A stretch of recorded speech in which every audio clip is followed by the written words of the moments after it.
Today's video is about a founding member and the mainstay of the Supremes, which is one of the most successful and influential vocal groups of all time. Following the group split in the late 70s, this singer, a paragon of style and finesse, recorded occasionally as a solo artist. She became a best-selling author with her first book and was inducted with the Supremes into the Rock and Roll Hall of Fame. The centerpiece of today's video is all about Mary Wilson. Now before we start, let's be sure to leave a like on the video, subscribe to the channel, and push that notification bell to be sure you won't miss out on any more content. Now, without further ado, let's cue that intro.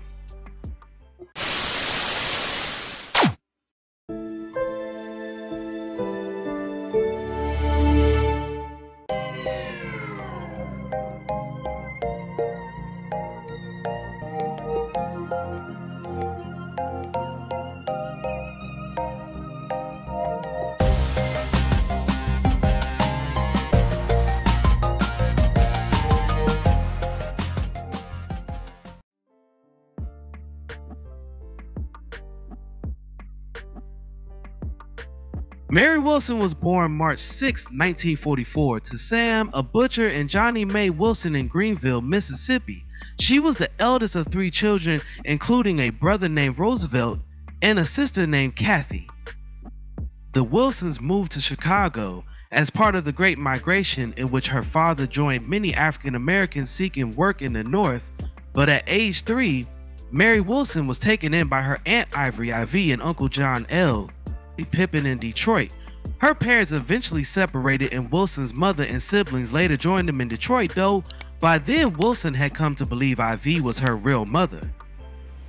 Wilson and her family had settled in the Brewster Douglass housing projects, a housing project in Detroit where Wilson first met Florence Ballard. The duo became friends while singing in their school's talent show. In 1959, Ballard asked Wilson to audition for Milton Jenkins, who was forming a sister group to his male vocal trio, the Primes. Wilson was soon accepted into the sister group known as the Primettes with Diana Ross. And Betty McGlone, who lived in the same housing project with Wilson and Ballard.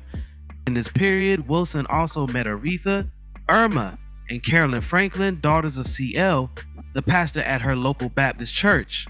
In January of 1962, Wilson graduated from Detroit's Northeastern High School.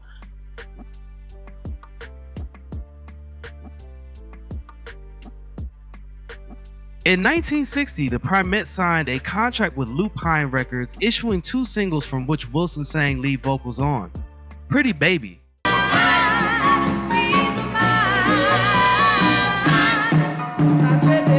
Shortly after, McGlown left to get married and was replaced by Barbara Martin.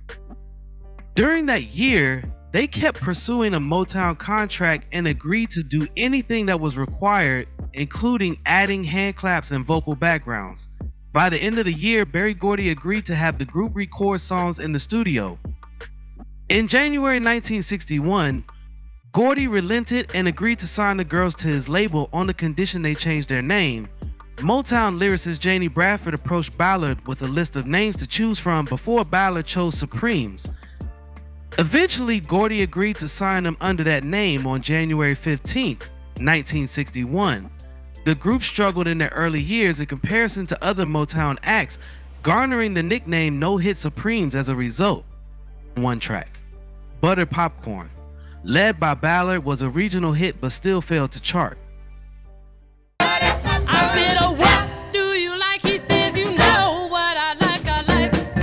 Before the release of their 1962 debut album, Meet the Supremes, Martin had become pregnant and subsequently left the group, leaving the Supremes as a trio.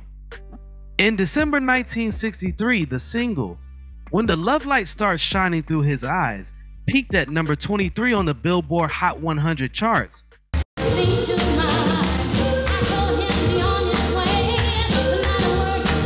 Following the single's success, Gordy assigned Ross as the group's lead singer. In the spring of 1964, the Supremes released Where Did Our Love Go?, which became their first #1 hit on the Billboard Hot 100, paving the way for 10 #1 hits recorded by Ross. Ballard, and Wilson between 1964 and 1967.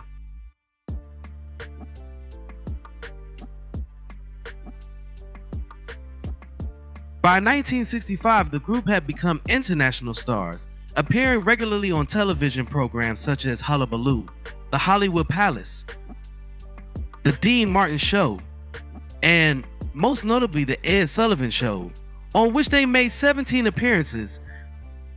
As early as 1966, Ballard's chronic alcoholism led to her missing press conferences and recording sessions. To serve as a stand-in for Ballard, Gordy selected Cindy Birdsong, a member of Patti LaBelle and the Blue Bells. In July 1967, following a contentious performance at the Flamingo, Ballard was removed from the Supremes and replaced with Birdsong. Simultaneously, Gordy renamed the group Diana Ross and the Supremes, beginning with the single Reflections. In 1968, Wilson sung Lead On, the ballad of Davy Crockett, a cover the group recorded for their album Diana Ross and the Supremes Sing Disney Classics in 1968. The album was shelved and never released. However, the song still appeared on the 1987 compilation, the never before released Masters. In 1969, Wilson sang the duet Can't Take My Eyes Off You with Eddie Kendricks for the album Together, in preparation for Ross' departure from the Supremes, with many assuming she would step up and eventually take the lead in the group. The new lineup continued to record hit singles, although several stalled outside the top 20 chart range. Ross left the group in January 1970, and at her farewell performance, Jean Terrell was introduced as the replacement for Ross. According to Wilson, Gordy told Wilson that he thought of having Sairita Wright join the group in a last-minute change after Terrell had already been introduced as lead singer, to which Wilson refused. From there, Gordy relinquished creative control of the group over to Wilson. With Terrell, the group reverted back to the name The Supremes, known unofficially at first as the New Supremes, and in later years informally called the 70s Supremes. The Wilson, Birdsong, Terrell lineup recorded 7 top 40 hit singles in a 3-year period, including River Deep Mountain High,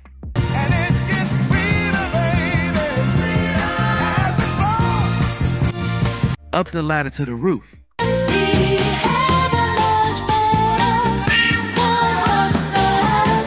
Stone Love,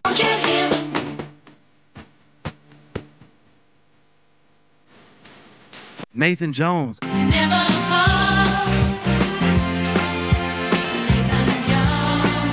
and Floyd Joy.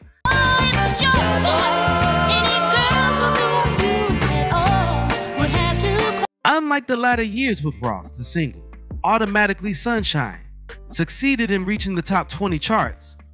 In 1972, Wilson took the lead on I Keep It Hid. That same year, Cindy Birdsong left the group following marriage and pregnancy and was replaced by Linda Lawrence, then Tucker. The group's popularity and place on record charts dropped significantly.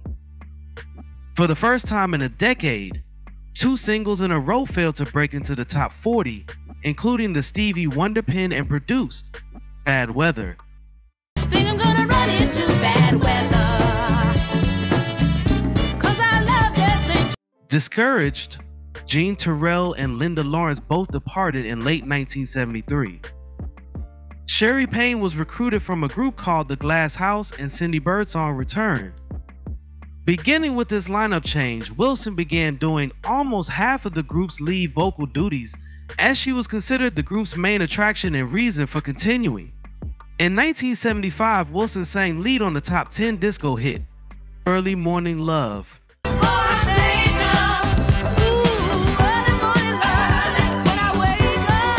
which was released as a single in the United Kingdom only from the album, The Supremes.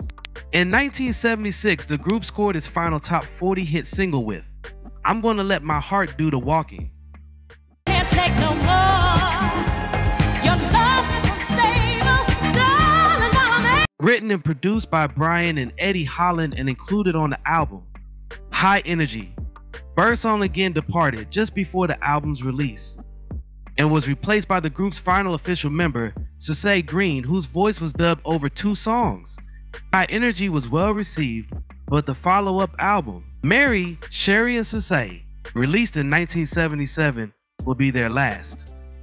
During a meeting with Motown Wilson's husband, Pedro Ferrer had notified Motown that Wilson would leave the Supremes to embark on a solo career. On June 12, 1977, Wilson gave her farewell performance with the Supremes at London's Drury Lane Theatre. Meanwhile, Payne and Green had planned to continue as the Supremes, but a replacement for Wilson proved to be unsuccessful, in which the Supremes officially disbanded.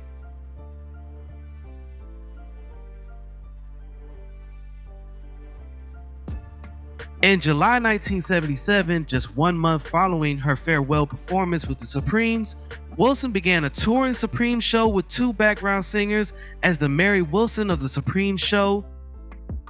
The show was the result of Motown's allowance of the group to go into hiatus despite the fact that there were still several uncancelled international tour dates to complete.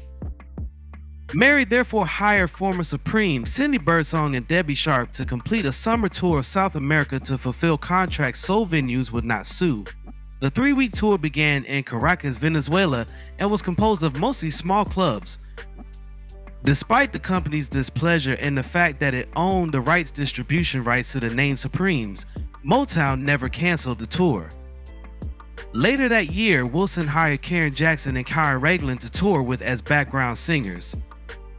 She and Cindy rehearsed them for a year-end tour of Europe that was composed of dates at officers' clubs and swank discos.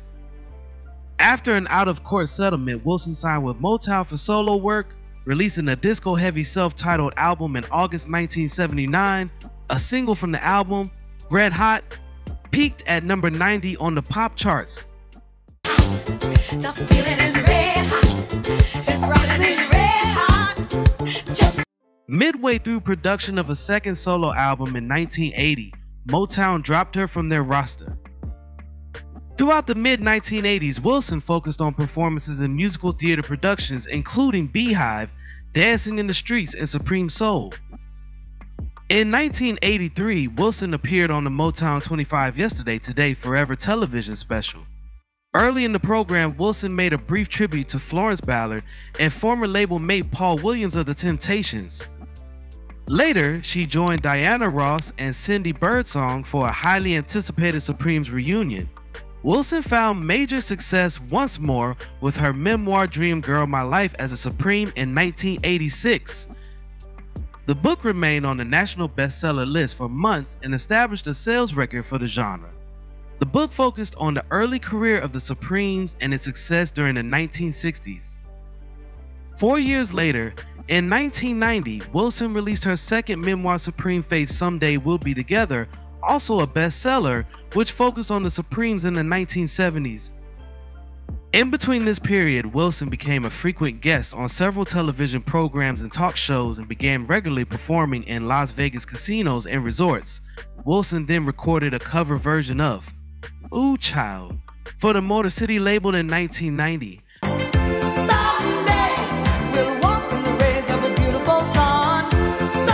A year later, she signed with CEO Records and released the album Walk the Line in 1992. The label filed for bankruptcy the day after its national release. Wilson maintained that she was deceived about the financial status of the label. The available copies of the album quickly sold out, however, and Wilson continued her success as a concert performer.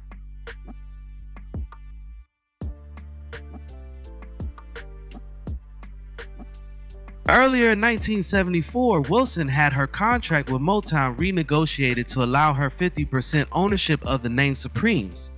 During the 1990s, Wilson filed suit against several former members of the Supremes who had formed spin-off groups for improper usage of the Supremes name. In September 1997, the court sided with the defendant, claiming Motown Records owned the full rights to the group's name and allowed for the spin-off groups to continue performing. Wilson then appealed the decision to the U.S. Ninth Circuit Court of Appeals in San Francisco, which upheld the prior ruling. This prompted Wilson to take a high-profile role in lobbying for truth in music advertising legislation, which prohibits usage of musical acts' names unless an original member of the group is in the act or the group is properly licensed by the last person to hold right of title to the name. Her efforts succeeded in more than 28 U.S. states.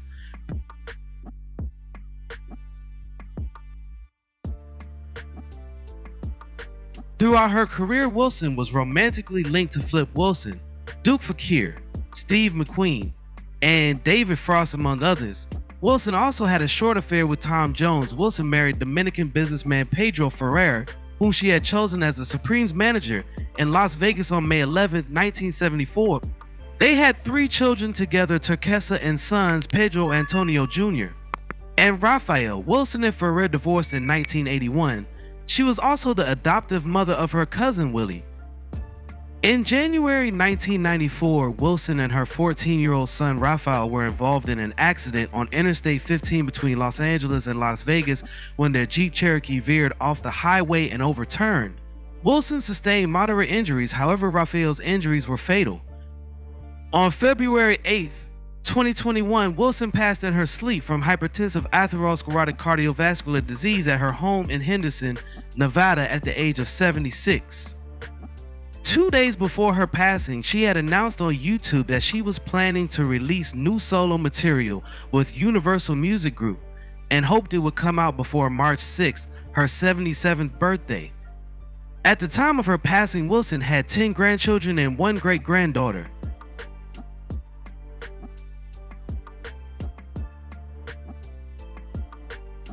In 2001, Wilson earned a degree from New York University School of Continuing and Professional Studies. Wilson was also awarded an honorary doctorate of humane letters from Payne College in Augusta, Georgia. In 2020, Wilson received a Lifetime Achievement Award from the National Newspaper Publishers Association. Wilson was also, along with the Supremes, inducted into the National Rhythm Blues Hall of Fame class of 2013. Wilson also served as the Master of Ceremonies for the National Rhythm Blues Hall of Fame from 2016 to 2019 and served as a board member. Now, before we go, I have a few questions for you all. What is your favorite song from the Supremes? Also, who was your favorite Supremes member?